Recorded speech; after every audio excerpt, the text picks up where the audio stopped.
Welcome to Corporate Therapy, the podcast where we unpack the dumb stuff businesses do. We ask the big juicy questions like why, what were they thinking, and then chase down the answers. I'm Matt Anderson, a business designer, which is a fancy word for corporate plumber. And I'm Rob. I'm a bit of a fossil in the people and culture world. In fact, I remember when loyalty was something that was rewarded. Speaking of loyalty, today we're going to talk about the generational clash and career expectations and whether Gen Z and Millennials are delusional or are they perhaps onto something. So, Rob, let's start with some broad brushstrokes to get everybody on the same page. I mean, what do you see as the different kind of generations' approach when it came to careers?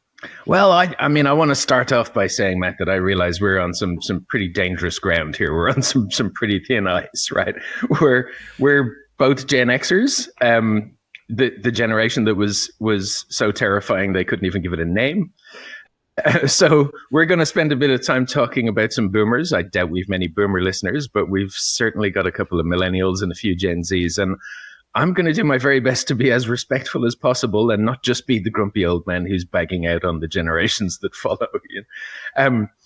I can't follow that promise, Rob. I'm sorry. You're on your own on that one. Let's just give it a go and see what happens. I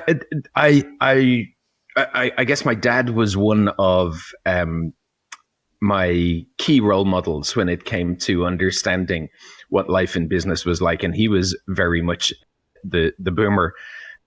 And for him, loyalty was the big deal. It was about it, a lot of the time he didn't like his job, but he was loyal to the company not because the company was giving him fulfillment or meaning or anything like that, but because they were going to give him a pension. They were going to give him an opportunity to retire well, which he did quite early too. He retired at I think 57 or 58. So for me, boomers were all about that loyalty piece. That was a big deal. And then we came along, and I know your musical upbringing was slightly different to mine, but I was punk rock. I was anti-corporate as you could be. There were slogans chanted at punk rock gigs that were all about bringing down multinationals and so on. And then you find yourself working for one, and you're wondering if you've sold out. But I think our generation was quite pragmatic. But we almost went full circle. We went from having whole social subcultures around destroying the man and taking businesses down, particularly the big multinationals, to working to death for them. Yeah. where we missed out on a lot of the work-life balance that some generations enjoyed. Yeah.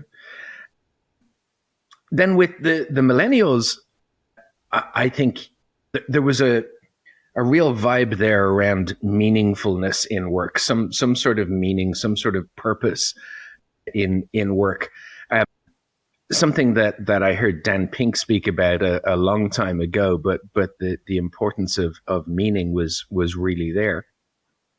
And then the Gen Zs, I know they get a lot of grief for being the sort of instant gratification generation. We want it all, and we want it all yesterday. But I think there's an element of that comes from the amount of technology, the amount of information they're exposed to. They can learn just about anything instantly. So yeah. Why not be the CEO instantly as well? So I have a lot of time for the Gen Z folks. I've got nieces and nephews that are firmly in that category, and I see the struggles they have in the workplace as well. Yeah. My question, and the one I can't get my head around yet, and perhaps we'll explore during this podcast, maybe you've got a couple of ideas on it, is those people want very, very different things, but we're in a position now where we've got all four of them in the workplace at the same time. How the hell do you balance that? Well, I think the answer is badly at the moment. It's like they are in very different mindsets. I mean, a lot of the boomers at the moment are actually in either board positions or in very senior roles that are going through And as a result, they end up determining a lot of the future, and they're really struggling with some of the requests that are coming through for different cultures, different environments, and different levels of support. So even if you've got, I see CEOs who are doing a fantastic job of trying to create an environment where their teams can thrive across these generations. When you try and actually explain that to a board who's not living or seeing the benefits of being able to support these generations, the increased cost of support it takes based on their needs, I think boards are a little bit out of sync. And I think this requires greater diversity that are required on boards, not just on gender, but I think age needs to be one of the things that we've got to look at, or at least mentoring where they can get access to different views. Sure. If I look at the frustration that's happening, though, when I'm chatting to execs who are working with both millennials and Gen Zs, that they've described as this is the unleadable generations, right? Wow. And when I probe into what's going on there, it's like, well, they appear to want everything and they wanted it yesterday. They're very much around, let's move to an output or an outcome-based environment rather than hours-based. And I saw a fabulous post, one that came today, Lisa. She had put on my LinkedIn post about, in response to one of the questions or one of the ideas I put around productivity. And within that, you ended up having, I'd put forward the proposal that, hey, who have you met that's actually been successful without hard work and grit? Yeah. And Lisa did a fantastic job of reframing that to kind of go, well, hold on, could we look at more about the outcomes of what we're actually achieving as opposed to the hours that we're putting in? And I love that framing. I think that's fantastic. You see me talk about that a lot, yet I don't see that being absorbed by many of the businesses. And when I kind of go, but why is that? What's going on there? It's because quiet behind the closed doors is a conversation around productivity and who benefits from any gains in productivity. Because if I'm paying you 35, 40 hours worth of work and you end up being able to do it in half that time because you're absolutely smashing out of the park, right? The employee is saying, well, I've delivered what we agreed. That was the outcome.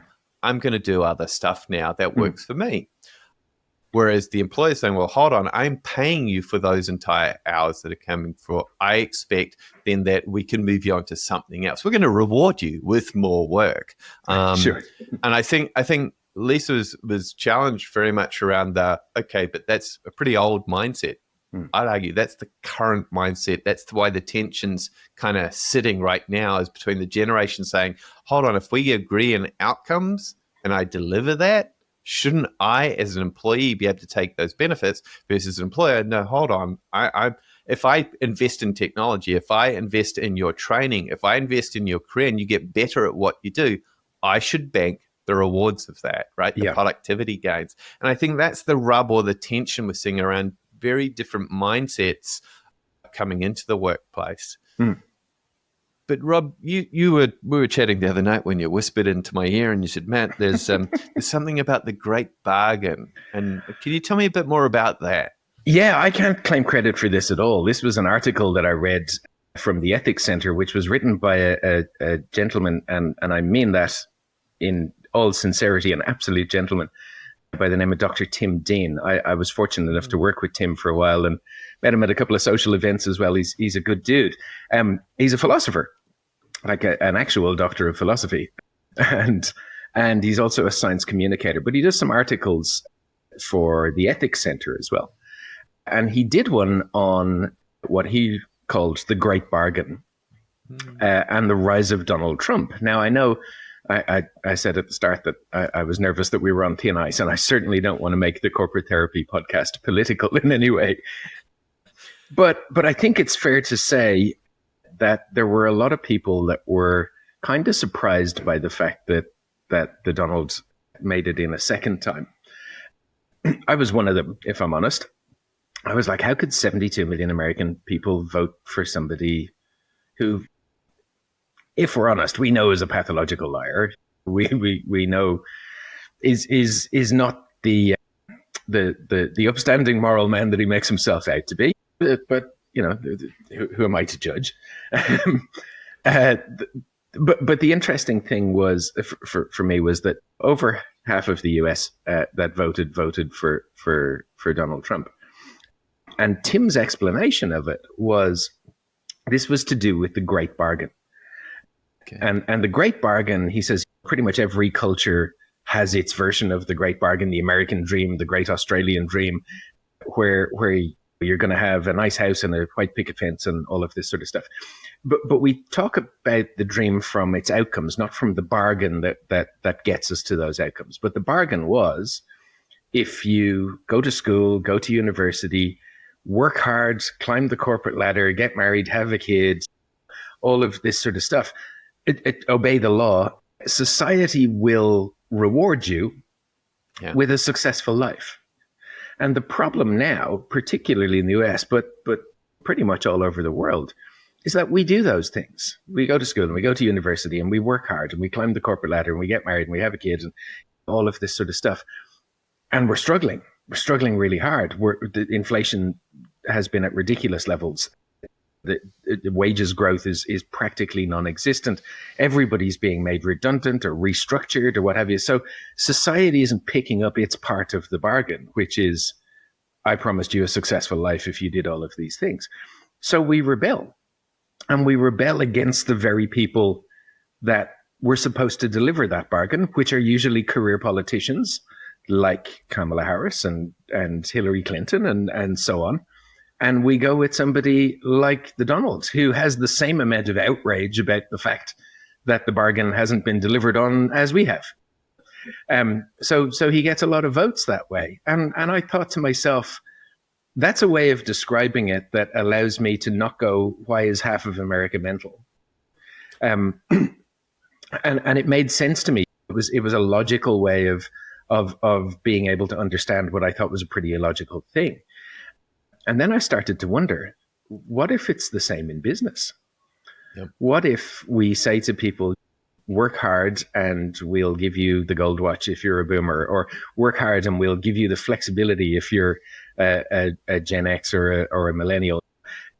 And we don't deliver on those bargains. Like you said, you do really well. You have 40 hours worth of work and you do it in 20 hours. So you get rewarded by having more work loaded on top of you. Hang on, that's not what I signed up for.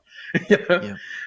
So I wondered if there was an element of that great bargain that fed into our working lives. I mean, of course, it feeds into our working lives because a part of the great bargain is work hard and we'll make you successful. But what happens when you work hard and you're made redundant? Or you work hard and you get more work, or you work hard and your ability to be flexible in your working arrangements is taken away from you. Yeah. Or you work hard and all you're doing is covering the rent and that's about it. So I can understand the frustration. We certainly are not trying to make this a political podcast at all, are we, Rob? No, not at all. But so let's shift that conversation firmly into the corporate space of what's going on, some of the relationships or the expectations. So when I started working, very much you respected your boss. That was also part of the deal. Like you didn't question so much of what they would come up with, no matter how bonkers or mad. I think it was also one where you're working hard. Like, yes, you had an agreement on paper. This is going to be your 37 and a half hours you're going to work, and I'm going to give you an exchange of pay. But it's like, it was also almost like the unwritten rule as part of that bargain that those that put the extra hours in, those that went above and beyond, I mean, how often did you hear that, were the ones that were more likely to be singled out as, I'm going to promote you. But as you touched on there, that promotion came in the form of, I'm going to give you more work, right? And so I'm kind of like, okay, so for that more work, what are you going to give me? And often it was in the form of, for the Gen X's, let's give you another fancy bullshit title in that one. And you're, oh, look, I've got a business card. And back then it was still on paper. It was going through. And you get a fancy title to go with it. And that was to pay for all the huge additional hours that you're putting in. And you're like, what a muppet, right? Like, were we that naive back then? Clearly it was yes. And I do think, though, as the generations of millennials and says, they've caught on and come, you Gen Xers were not too bright at this. We do want to pursue the work-life balance. And that's not because we're trying to be altruistic. It's like they cottoned on earlier about some of the health impacts, both physical and mental, if you just threw your body at the work. Yeah. So when I spent a bit of time trying to Google what kind of things were people after that were in the Gen Z and the millennial space, you said, well, I like some fair pay. And I went, well, that's fair enough. Yeah, I like a purpose-based business. I went, huh? If you're getting paid well, why would you want a purpose? And it's like, because I want to make sure that what I'm spending my life, as in my hours that are going, my very essence that's going through, is worth in pursuit of something. And I'm like, I'm curious though that those generations have not seen as much of the recession that their previous generations have seen, whether they'd still go after purpose or I just want to be able to pay the bills. What's your take on that?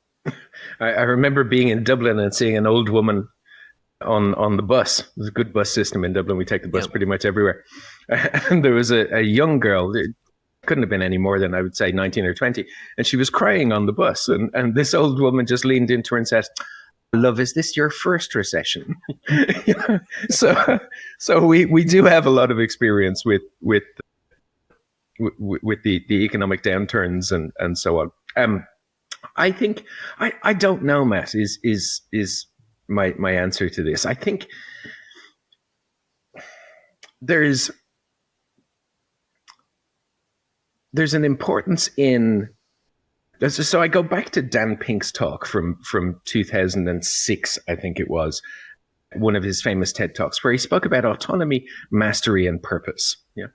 And I see that across generations. I see that we all want a little bit of autonomy. I see that we all want the ability to master. In Gen X and Boomers days, it was to master a career. I think with the millennials and Gen Z, it's more about mastering a set of skills, which you can then apply to just about anything. But when I read stats like the average person of Gen X, when they were growing up in corporate life, changed roles about once every 7 years or so, whereas the millennials changed roles once every 2 years. Whereas the Gen Z folks are going to change careers 3 times in their life. So whole careers.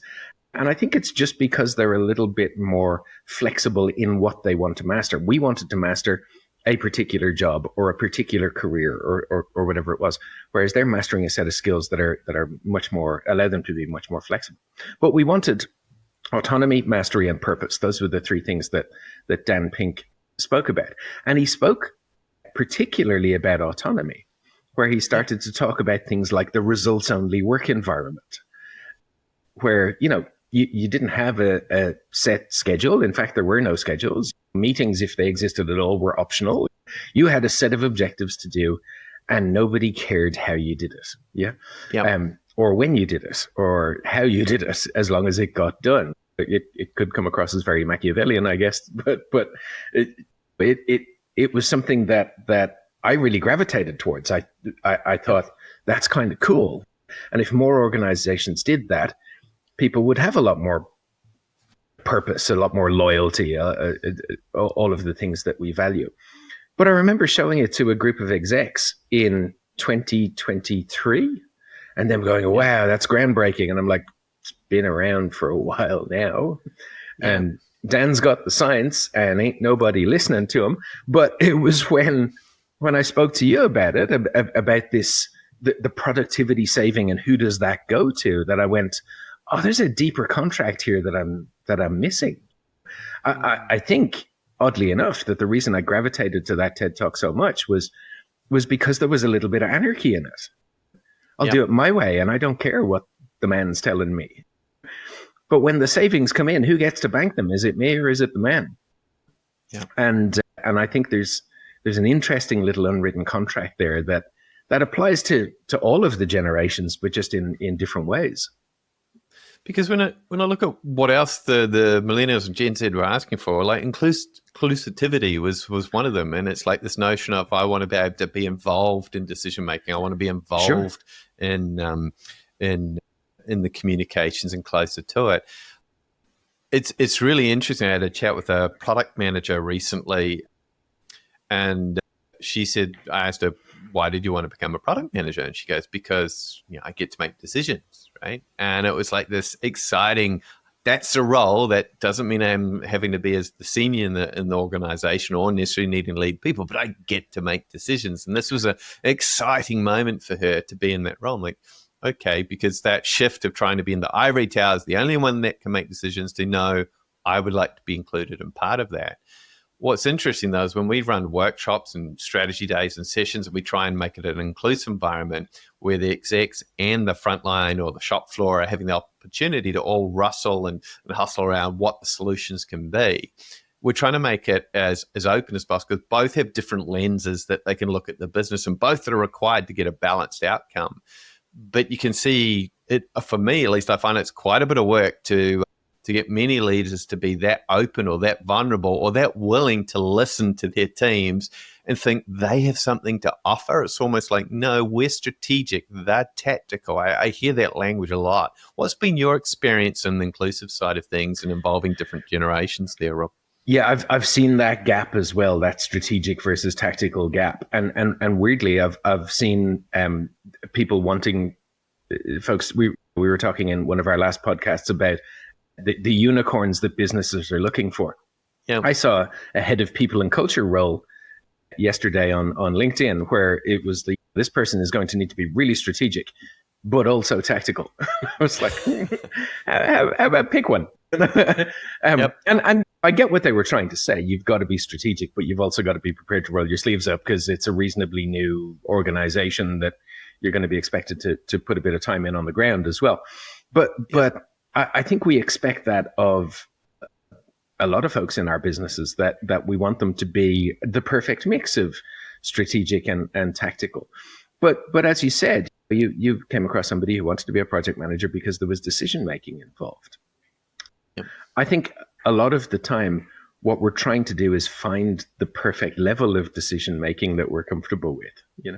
That we don't want to. There are a lot of folks that I've met that went too high, and they were like, the decisions were too big and I didn't like them. I just want to be left in the bit that I'm comfortable with, the bit that I have control over. Yeah. And I think that ties in with the purpose is that they want to be responsible for a certain function in the organization or a certain group of people or what have you. And when it goes too high, it gets too strategic. The edges of that blur too much, and the purpose vanishes because of it, or the meaning vanishes because of it. That's something that I've noticed as well. Now, I'm not sure there's a generational issue in that, except that I think, and this is just my gut feel, I've got no science to back this up at all, this is where you come in, Matt, is that I think the boomers and Gen X had more ambition, in that we were told climbing the corporate ladder was the right thing to do. Whereas what I see more, and I'm not necessarily saying this is correct, this is just what I've seen, what I see more with Gen Z and the Millennials is they climb to a certain point and then go, no, I don't like the way it's done beyond this, so I'm going to go out and do my own thing. I'm going to start my own business, or I'm going to run my own little practice or whatever it is. But they get to a certain point and then seem to jump. I'm certainly seeing a lot more of that with the Millennials and Gen Z than I would have with our generation. I know that sounds weird given that we both run our own little businesses, but you get where I'm coming from.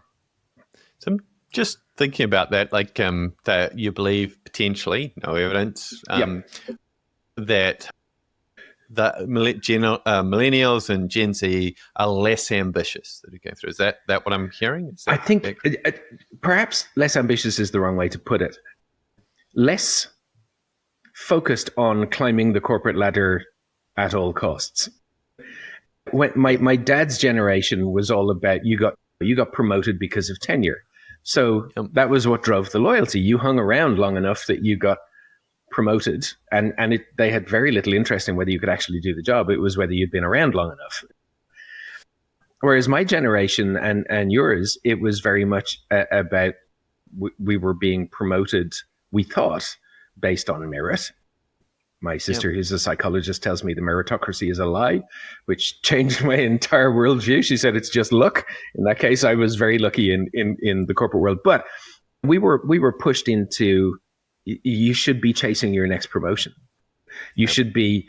We were the first to have talent management practices tried on us, where we had people trying to identify whether we had leadership potential to go along with our high performance, and we were pushed into roles that were higher than us if we were performing well, and if we had the potential to do so.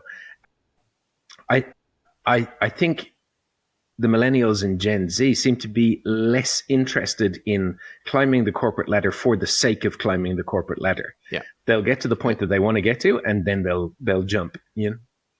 Because I think it's less about being not ambitious in the corporate world to being no longer ignorant in the corporate world. I think it's one where we drank the Kool-Aid. It was this is the path: as you work hard, you're going to get promoted. That's how you can provide for your family. That's the path you need to go on, and you throw everything at it. Yeah. They've gone, well, just because you get thrown your body at it, that has a health impact. You also, the loyalty that the boomers may have had, Gen may have a touch of, that's no longer there. That is completely, it's a one-way street where the business, ironically, will ask for loyalty from the team. But when it comes to, okay, loyalty to the people, to the employees, when layoffs or redundancies come around, it's like, hey, it's a tough economy, we're going to have to let you go. And so I think that they've woken up, they see that they're better informed than we were as to what the generation's outcomes were from if you just threw your ambition blindly. And I think they're putting the ambition into different things. Absolutely. Okay, I'm going to stay healthy in life. I'm going to get my side hustle going. I'm going to focus on family. So it's much more rounded in their thinking. And that kind of, if we recap what they've asked for, it's basically I want fair pay, I want an inclusive environment, I love some flexibility, make sure it's some purposeful work, but I also want career development. And that's the purpose of this whole chat today is when it comes to careers, I think the tension is that the old guard have a very different view around how careers should work, or at least career development should work, versus the later generations. What's your take if you look at, say, our generations there, Rob, or the boomers, well, around what was our approach towards career development? Well, we were slow, Matt. I think that's probably one way to put it. And I don't mean that in any sort of derogatory way, but we were we had patience. We often spoke about, well, here's where I want to be in 2 years' time, as opposed to here's where I want to be by Friday. And I don't mean any disrespect to the younger generations in saying that. I get the instant gratification thing. I think it comes from the fact that so much more learning is available to them and they want to be able to use it. But we were slower. We were slow and steady. We were chipping away at our long march up the corporate ladder. And that often involved mastering a particular role or a particular skill set in a vertical hierarchy, if you like. So in my own case, I started off as a trainer, and then I became a training manager, a training team leader first, and then a training manager, and sort of hung around at that level of a learning an OD manager for quite some time. Because the next step was a big one. The next step was up to a HR director level kind of role. And I couldn't make that jump. I was too specialized. I was lucky enough to find a boss who was like, well, what we can do is we can take your existing skill set and we can use it over here, and we can use it over here, and then I can teach you this boring bit, and then you can do that bit, and we'll round you out so that you become a HR director, a executive manager of people and culture, whatever we're calling the head honcho of HR these days. Yeah. But that was my track. There was never a thought of, well, I'll go and change my career entirely. That was my track. It happened that when I got to the exec manager level, I hated it. There are elements of it I liked, don't get me wrong, but most of it I didn't. It became too political at that level for me. So I jumped out and went back to what I loved, which was the learning and development and coaching thing, and started my own little business where the only politics I had to deal with were the ones that I inflicted on myself. So there was no real problem there. But I think that was it. We were slower. We were more respectful of hierarchy. We were about mastery of a specific role. And I think that's why some of the younger generations see us as stuck in our ways and stayed and not agile enough, not nimble enough. When I look at, though, one of the topics you just talked on there, Rob, was about the boring stuff, right? That rounded you out. I think what I like about the previous, so the Gen Z the Gen X or the Boomers approach was learning the dumb shit, the painful shit, the stuff that was just, oh my God, this is boring, right? By itself, it was crap. But when you kind of understood how it fitted into the bigger picture of what it was and the role and the job, suddenly things started to fall into place. So you couldn't just cherry pick what are the beautiful moments, right, of your job, right? And it made you more willing to, how do I eliminate those crappy jobs? How do I minimize those? How do I find better ways of doing them? How do I get faster at doing that? That became more so that I can do more of the good stuff. Yeah. Whereas if you only learn the bits you're excited by or the bits you feel that are meaningful, I fear that you don't learn some of the brilliant basics that are just crappy, boring as batshit, mind-numbing moments, but it rounds you out and it does actually make you helps you build, I think, that confidence, that resilience that you need to be successful in many future roles. But I appreciate I've got a blind spot because I am in the Gen X environment. So let's flip that to talk about more from the Gen Z to the millennial side. What do you think? Why are they in such a rush here? What's their approach that they're taking towards careers? I've had Principal Skinner from The Simpsons running around my head since we started this podcast. Yeah, maybe I'm out of touch. No, it is the children who are wrong. And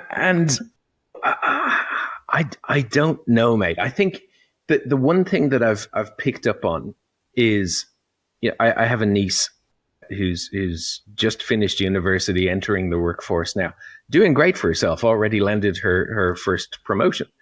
And she's landed that first promotion because of a willingness to learn, and not just a willingness to learn, but an approach to that I have rarely seen before, where she went and spoke to the boss of the department that she wanted to get into and said, what do I need to learn in order to be of value to you? Yeah. Which opened up opportunities for her, because the boss was like, well, okay, here's somebody who has a real interest in working in my department, so I'm going to help them out with the stuff they need to learn.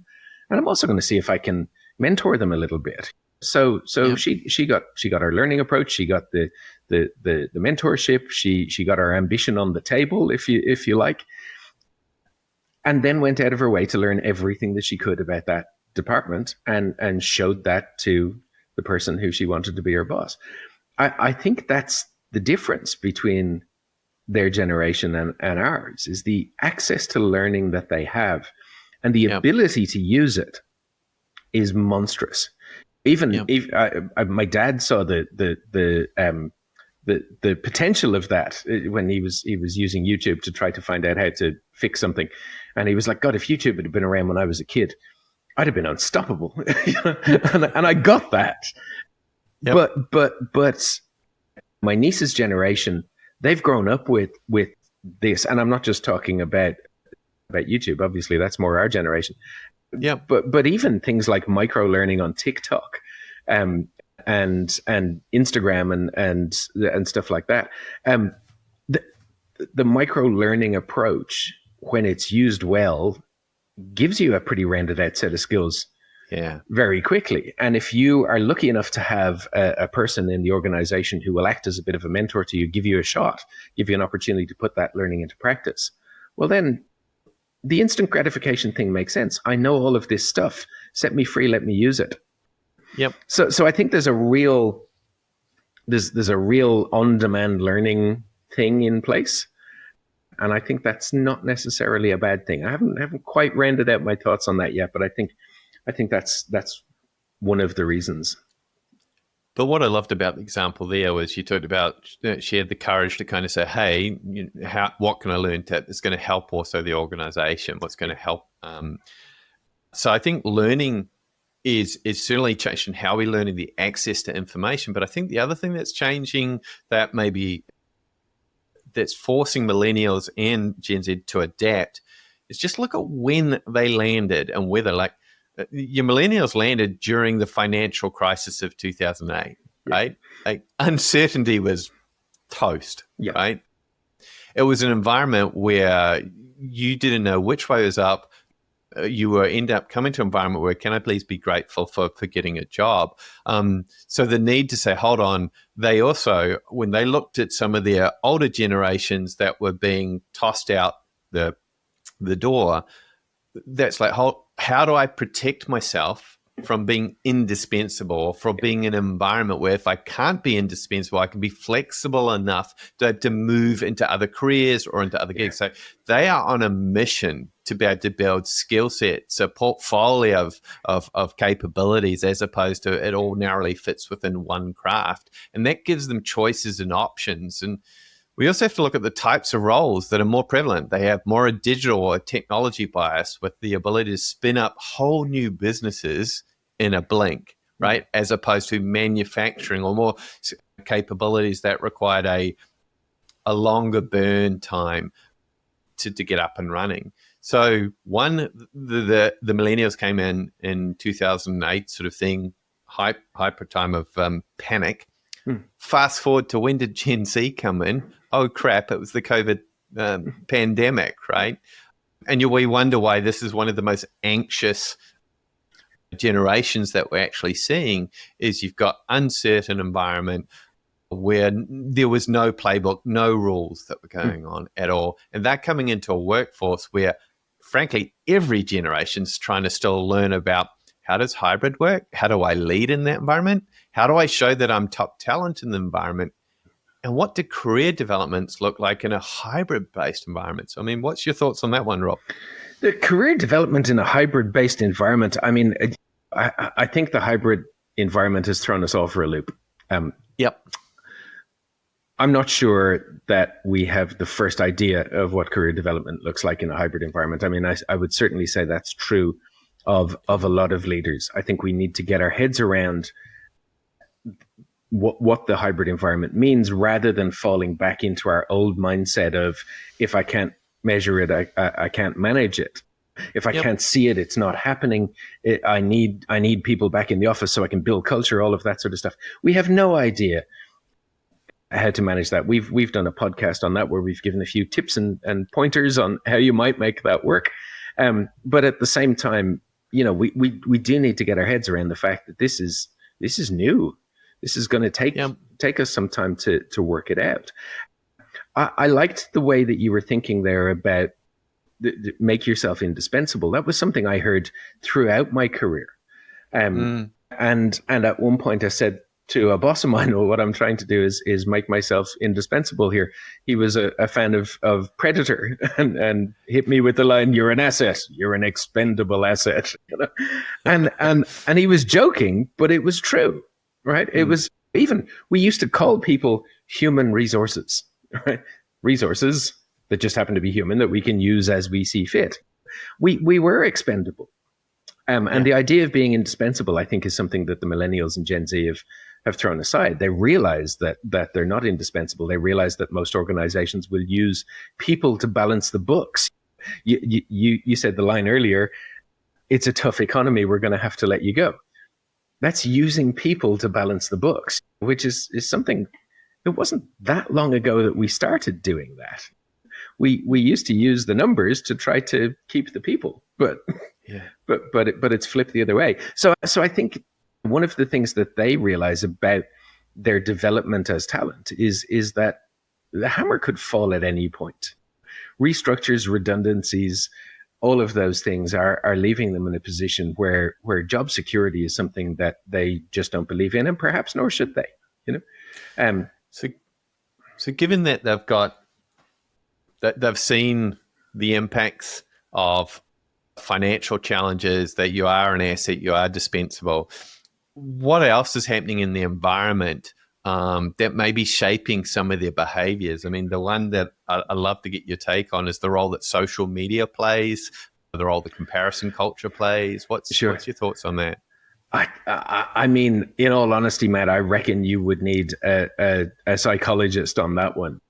But I see what the government's doing in Australia now, where they're trying to limit the age that kids have access to social media to 16. And I think that's a good thing, because I've seen the detrimental effect that social media has on my own mental health, never mind the very tenuous mental health that the average teenager has. So I think that sort of comparison culture, if you like, where all we're doing is going out and looking for likes on our Facebook posts and well, Facebook, that shows what generation I'm from. Instagram, TikTok, all whatever it is the kids are using these days. But I've even seen it on LinkedIn, Matt. This is hilarious. It's just another form of social media. But I've seen people getting really anxious about the fact that their post isn't getting enough likes, because that's what they're building their business off the back of. Particularly people like you and I, who are running solo or running our own little businesses. Those likes mean a lot to us. That's getting us inside somebody's head. So I'm comparing myself to the other guy that I know who's running his own business in the same field, and he's getting more likes than me, and why? But again, the Gen Z, the millennials, have grown up with this. This is a part of their life, this comparison culture.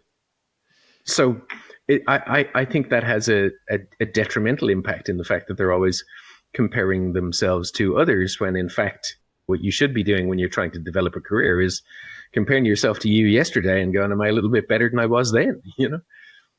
I love that. I think the fact that it's comparison to yourself, right? I think that's the right one.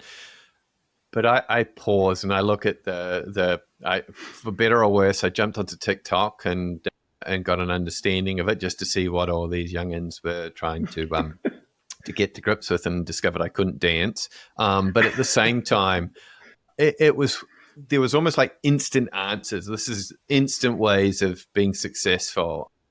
Unbelievable trips, unbelievable experiences people are having. And it really set you up to say, is that the bar I really need to reach? Because they're in their 20s, so am I. Do I really need to even follow this corporate gig bullshit that's going through and climbing that ladder at all? Is that career development absolutely just a load of bullshit? Because what they end up doing is saying, I can see founders who are the same age as me who've been able to beat the system by starting their own business, getting into entrepreneurship. And I worry when you look at the failure rate of startups that are in that space, it's like 96% of them don't make it. Yeah. However, I also acknowledge the benefits of being younger. Normally, that's the time you can take more risks. You got less dependency. You got less debt exposure. It's one where, okay, let's take some risks back then and see what's possible. But if you took a founder sort of entrepreneurial approach, high risk strategy early on in your career, versus now I'm going to invest in corporate and career development, those are two very different career paths to kind of embark on. And once you do one, can you sort of cross-pollinate to the other? I think that's a questionable environment. What's your thoughts around that, Rob?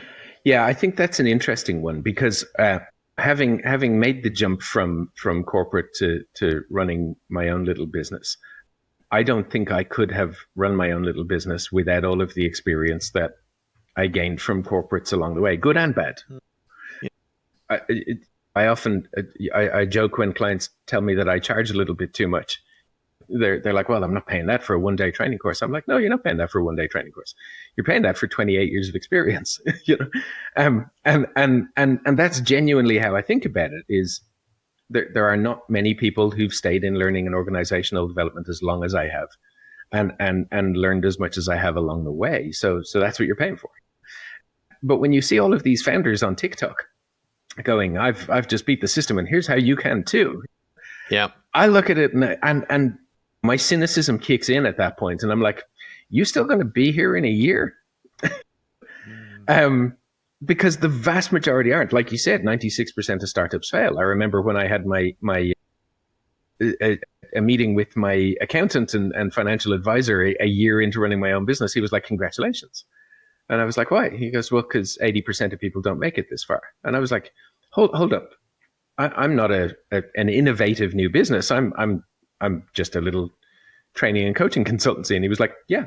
And 80% of them don't make it through the first year. I was like, wow. So I see a lot of that. I see folks on TikTok that are, or on Facebook or Instagram or even LinkedIn going, "Here's how you can have financial independence and financial freedom just like me." And I'm like, yeah, but where have you come from and where are you going to? Because what I'm seeing is you right now. There's also the fact that you spoke about this, the instant answers that you got on TikTok and how people are looking at it and going, "Hang on, is that the bar that I have to aspire to?" That's really interesting to me because it makes imposter syndrome worse. Yeah.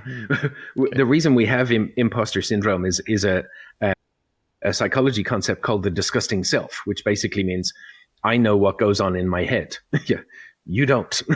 And I don't want you to know what goes on in my head because it's weird and it's scary and so on. So what happens is you see this perfectly polished exterior of me and you know the weirdness of yourself and you go, "Well, Rob's awesome and I'm crap." While I'm thinking the same thing. I see this beautiful, perfect exterior of Matt and he's obviously much more worthy of success than I am. But social media made that so much worse because what you're seeing on Facebook or Instagram or TikTok, you're seeing the highlight reel of somebody's life. Yeah. You're also seeing it on LinkedIn. It is in business. You're saying, "Hey, we had this wonderful session yesterday." You're not seeing a post about the pain in the ass team that questioned your every move or whatever. You're not seeing it about the guy who kept asking the same hypothetical question over and over again. You're not seeing stuff like that. You see the perfectly polished exterior. So the comparison culture makes you compare yourself to the perfect version of someone else, and you're usually found lacking. That's why I think it's so important to compare yourself to you yesterday rather than anybody else. You touched on instant gratification there, Rob. This is one, if I look at how the world has changed in the last 20 years, where the ability to pretty much get anything on demand is now being applied very much into the business environment. So it's like if you get a new employee, it's a millennial or Gen Z, how quickly do they expect that I'm going to be promoted or I'm going to get opportunities to suddenly participate in an inclusive environment is much shorter. Is that entitlement or is that survival for them? That's a great question.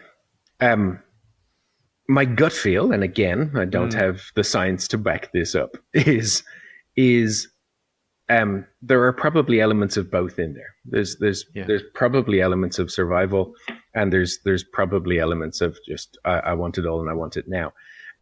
But I think it's just what they knew. It's what they've known growing up. I remember that not that long ago where you would send off for mail order CDs and books and things like that.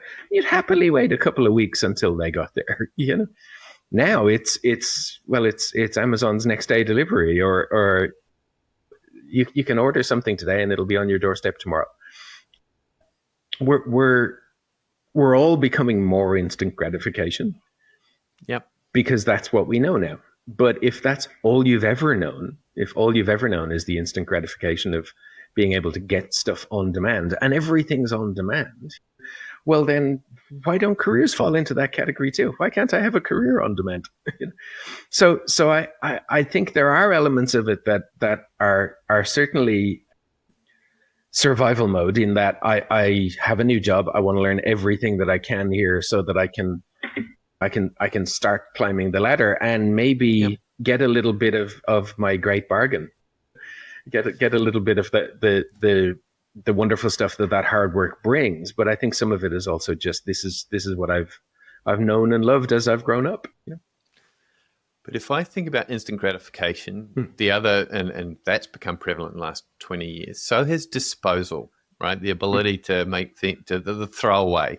Yeah. And my fear in this is if we accelerate careers to the point where we burn out faster. So we climb the ladder as quickly as we possibly can. And the reason the clues of evidence for me is if I look at the technology industry or the IT industry, and I look at careers, once you hit 50, or in this case, actually, it's now 45, 46 years old, your career potential falls off a cliff. Yes. If you are laid off after 45 at that point, your chance of actually getting another job in the technology is shit. Yeah. It is unbelievable. And the stats that came out from the US labor force on this that shows that is an absolute desert wasteland that's happening for people. And it's like, hold on, they've got an amazing amount of experience and expertise that they've seen huge shifts in technology. But it's when you're saying, no, I'm not. Your career is pretty much, you'll need to find a different career. And at that later point in your life, that is a hell of a scary shift. So I do get anxious or nervous about the millennials and the Gen Zs coming in place with saying, I want to accelerate the career, but are you actually putting yourself at greater risk that's going through? Or are they onto something smart? Because the approach is not building a career, but it's that building that portfolio of skills so they can move and adapt. What's your thoughts around that, Rob? This is an interesting one. I hate disposable cultures. That really annoys me. I think you should get as much use as you can out of anything. My darling wife told me that she needed a drill press. I don't know if you're familiar with a drill press, but it's just a vertically mounted drill. You pull a handle and it comes down and drills a perfectly straight hole.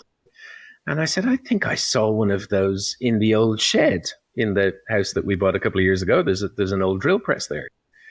And she goes, oh yeah, but it probably doesn't work. So I took it and put it in a cart and dragged it up to the house. And with a fuse, some WD-40 and a couple of grub screws, it's now working as new. Saved her $300 or $400 in buying a new drill press. And the great thing about it is it's old. So there's not a lot of technology in it. It's all very mechanical. They said it was a 5-speed one. And when you open up the top of it, you notice that the only way you get the 5 speeds is by moving a rubber belt between 5 different wheels. It's proper old school mechanical. It will outlast us all, no doubt about it. Yeah. It'll be going long after we're pushing up daisies. And I think this is something that is a decent analogy for what you've described there, where it's difficult for people like us to get gigs after 45 or 50 because we're seen as washed up old fossils. Yeah. We shouldn't be seen as washed up old fossils. That, I think, is going to become more and more important as time goes on. You're going to get a lot of people who are going to outsource their thinking to the likes of generative AI, which means they won't have personal experience with the things that they're doing. So they'll be able to manage them perfectly when they're well-oiled machines. But when something goes wrong, they're not going to know what to do and who to call and all of that sort of stuff. And that's where old fossils like you and I step in. We almost become the solutions team. We're the ones who go, yeah, I've seen this happen before. I mean, it wasn't with generative AI. It was when we discovered the internet for the first time or whatever. So I know how we can get around this. You're able to take that previous experience and apply it to new challenges. But I think that's the real benefit with people that are 45, 50 or even older is that you really need to start looking at them as the folks with the experience. Yeah. But also the folks that are a little more resilient, because if they've got that far and they're still going, they've probably got the 1,000-yard stare going on. They've seen some shit at that point. And you want those folks on your side. The worst place for them is in the scrap heap. But the most interesting conversations I see is between youth and mature individuals, where if you can get them to be able to reciprocate the information exchange, it's like, how do you pay it forward and pay it backwards, actually ends up being bloody exciting innovation, bloody exciting, at least enlightening chats. I'm lucky enough that I live in pretty much a retirement area. A block down from me is a fabulous cafe. It's all full of retirees. And I go there most mornings, hang out with Dennis, who's 77, and he will tell me stories, all of what it's like to live in his equivalent in corporate. So that's kind of my take of trying to get it at advance and what lessons can we take from the generations that have been forward? But also for him is what lessons can he now take from the generation after him as well? So I think there is a balancing act. And on that note then, Rob, what advice do you think we can give businesses to be able to support the environment for different generations, as you're now seeing the Gen Zs, the millennials make up close to nearly 50% of the workforce. So it's a very conscious that we've got to be able to design for, I think it's 4 or 5 generations, and be able to support them in the workplace. What can businesses do to help their careers? That's a great question. I think that the thing for me on this is that at our hearts, there's more that we have in common than separates us. I know that might sound weird, and as a Gen Xer, it's difficult to see that you might have something in common with Gen Z or the boomers, the ones who went before us. But we all wanted roughly the same thing, right? We all wanted what Dan Pink talked about. We all wanted mastery, we all wanted autonomy, we all wanted purpose. Now, how we defined those things was a little different. We spoke about mastering a specific role. The boomers spoke about mastering a career. Gen Z spoke about mastering a set of skills, often tech skills, and so on. But we all wanted mastery. We all wanted autonomy. We all wanted to be able to work in a way that suited us. And we all wanted some sort of purpose, some sort of meaning, something that made it worth our while to get out of bed in the morning. And I think if you can weave the flexibility into your business to allow people to tackle those 3 things the way they like to intentionally design flexibility into your organization so that people from whatever generation they're from can tackle those things the way they want to, that's a recipe for success. I don't think it's easy, but then nothing worthwhile ever is.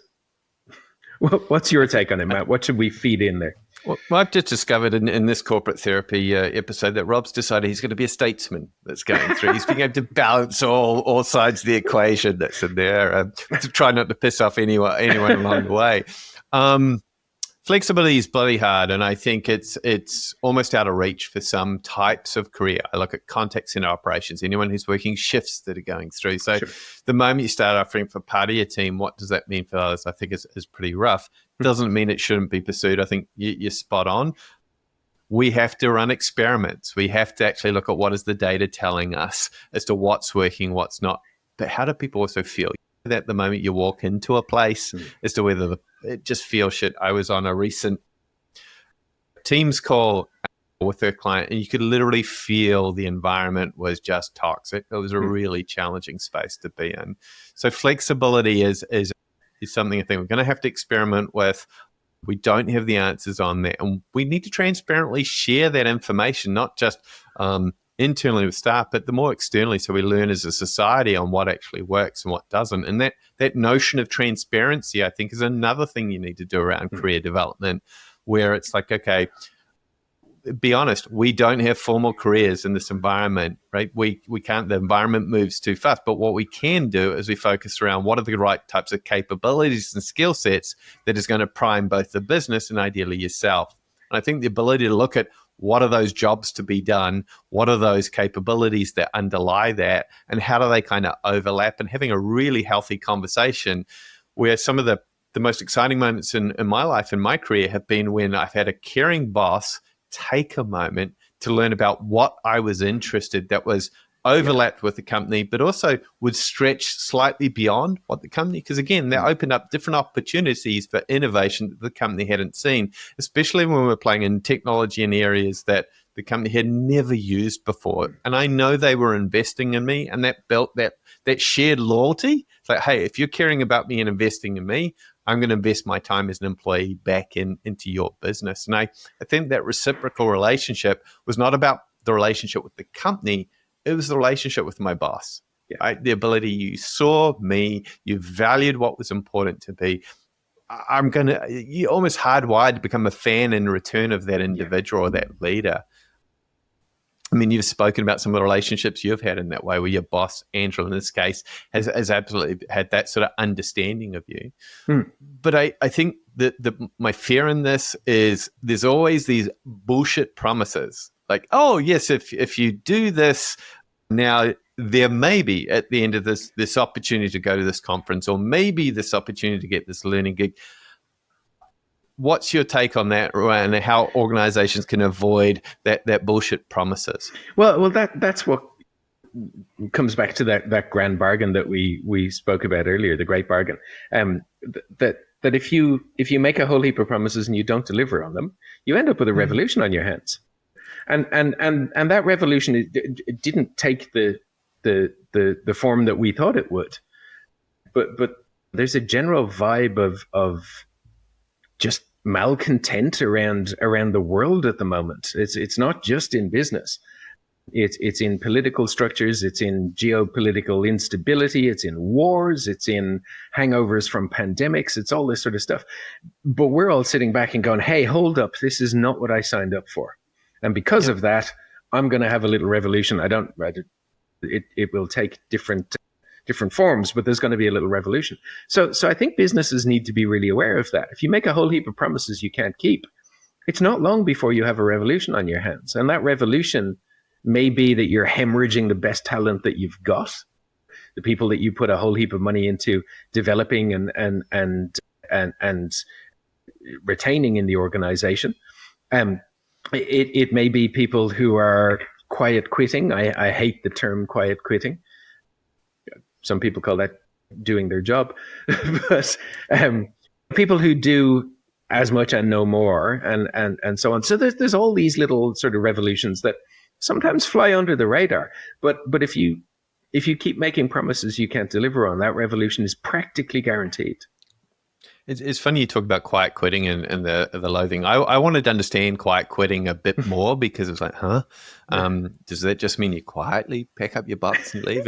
And one of the best exchanges I had is that the next generations you're seeing of Gen Zs, Millennials, are less prone to they want to avoid conflict. They're more anxious generations has been the broad brushstrokes that's come through.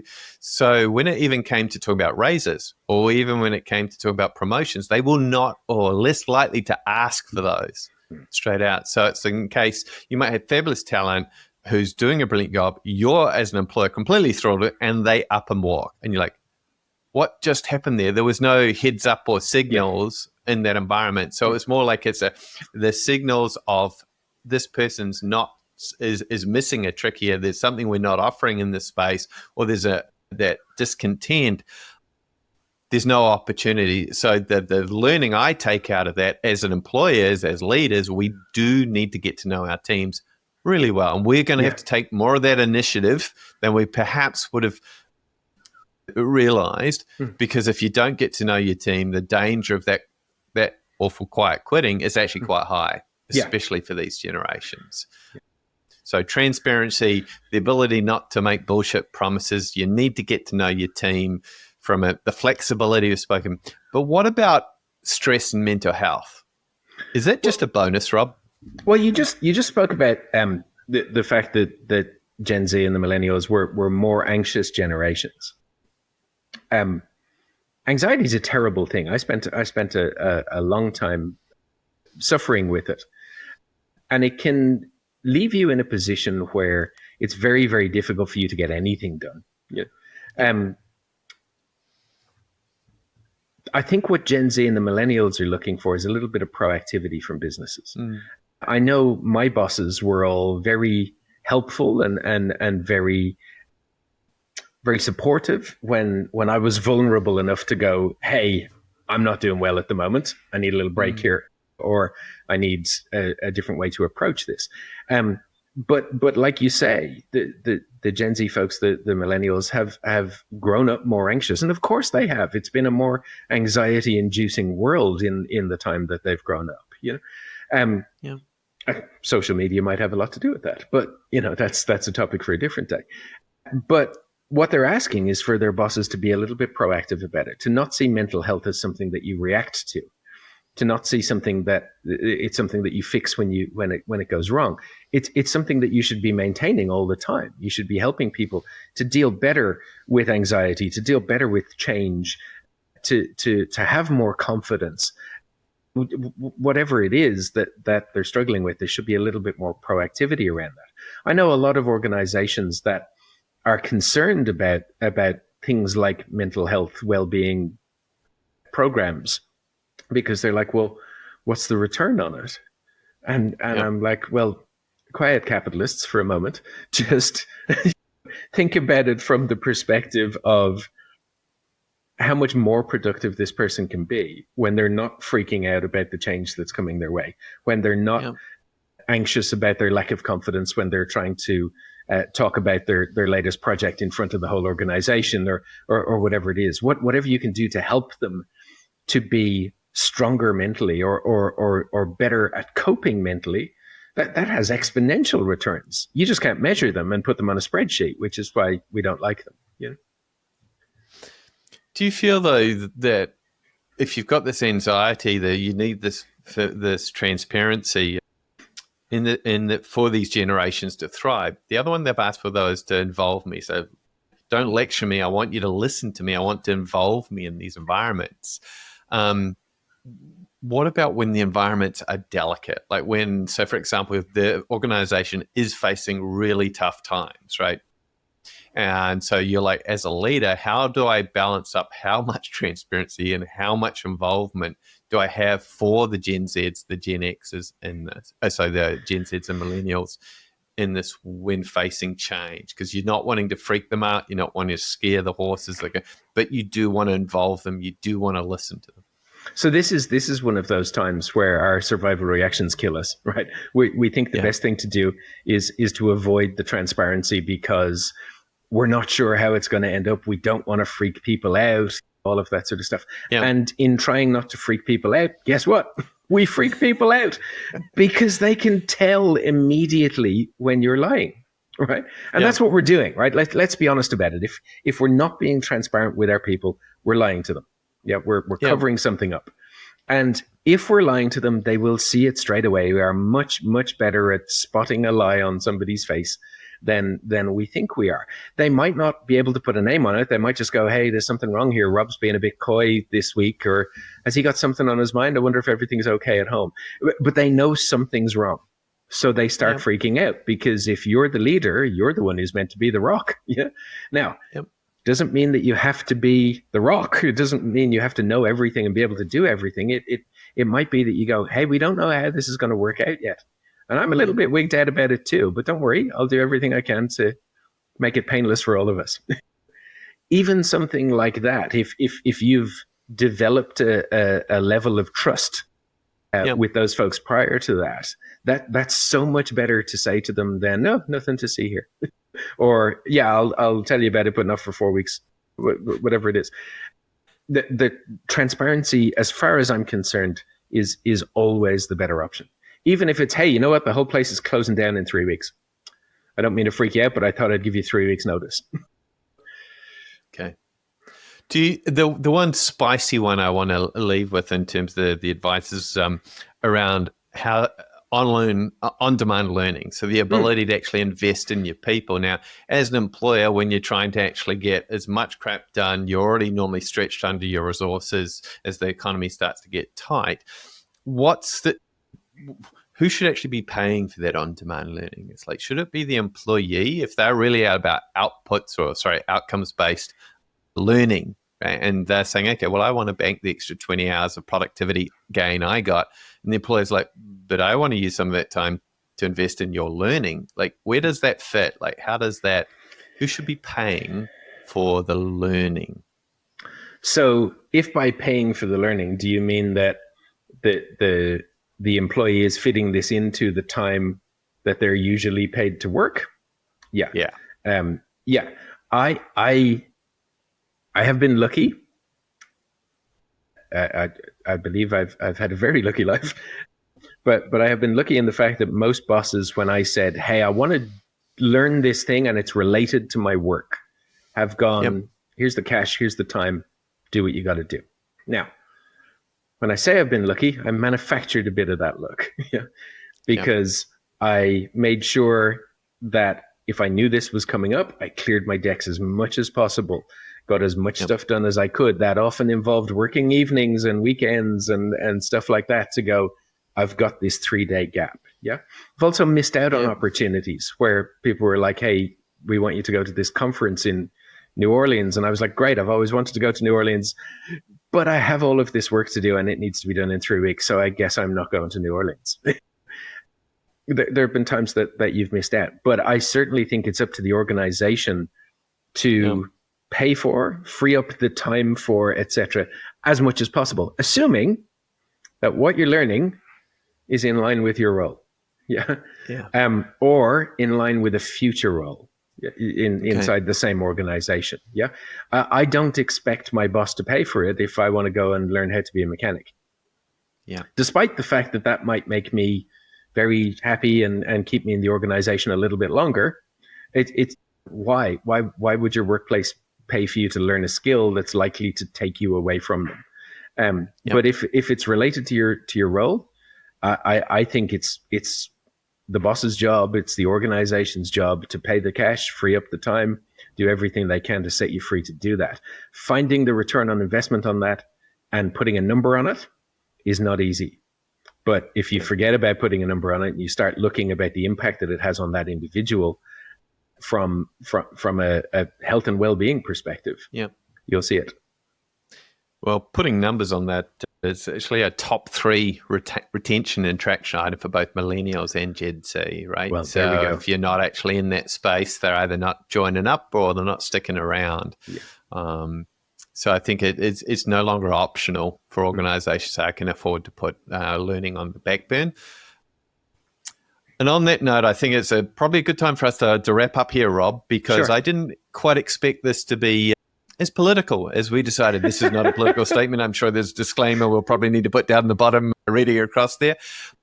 It's also one where it's 2 old white guys talking about different generations. So we've got to be really careful of our own biases. So if there's any of you listeners out there that come from the alternative generations, whether it be the boomers, whether it be the Gen Zs or the millennials, please reach out. We'd love to have you come on and have a chat about your experiences of what it's like to be in the workforce and what expectations you actually have.